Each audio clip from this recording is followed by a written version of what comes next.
தூத்துக்குடியை சேர்ந்த 17 வயசு பொண்ணு காட்டுக்குள்ள ரேப் பண்ணி கொடூரமா கொண்டிருக்காங்க. ஒட்டுமொத்த தமிழ்நாட்டையுமே அதிர்ச்சி ஆகியிருக்க சம்பவம். தூத்துக்குடியில குறுக்கு சாலை கவர்மெண்ட் ஸ்கூல்ல 12th ஸ்டாண்டர்ட் படிச்சுக்கிட்டு இருக்க பொண்ணு. வீட்ல பெருசா பண வசதி கிடையாது. சோ பாத்ரூம் ஃபெசிலிட்டியுமே இல்ல. பாத்ரூம் போனா கூட காட்டு பகுதிக்கு தான் போகணும். அப்படி சாதாரணமா காட்டுக்கு போன பொண்ணு திரும்ப வீட்டுக்கு வரல. பொண்ணு ரொம்ப நேரம் ஆகியும் வரலன்னு ஃபேமிலி அண்ட் சொந்தக்காரங்க எல்லாருமே தேட ஆரம்பிச்சிட்டாங்க. சரி, கொளத்தூர் போலீஸ் ஸ்டேஷன்ல கம்ப்ளைண்ட் கொடுக்கலான்னு போனா இது பொண்ணு கேஸ்.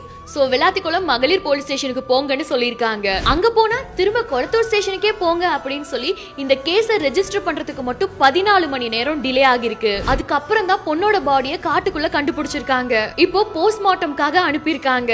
இப்ப வரைக்கும் அந்த பொண்ணை ரேப் பண்ணி கொடூரமா கொன்னதா தெரிய வந்திருக்கு. ஒரு பக்கம் தப்பு பண்ணவங்களை அரெஸ்ட் பண்ணணும்னு கோவம், இன்னொரு பக்கம் மிஸ்ஸிங் கம்ப்ளைண்ட்க்கு போலீஸ் உடனே ஆக்ஷன் எடுத்திருந்தா அந்த 17 வயசு பொண்ணோட உயிரை காப்பாத்திருக்கலாமேன்னு கேள்வி. இன்வெஸ்டிகேஷன் போய்கிட்டு இருக்கு. நியாயம் கேட்டு கிராம மக்கள் இப்ப போராட்டம் பண்ணிக்கிட்டு இருக்காங்க. இந்த கேஸ்ல குற்றவாளிகளையாச்சும் உடனே அரெஸ்ட் பண்ணுவாங்களா இல்ல நீதியும் லேட்டா தான் கிடைக்குமா?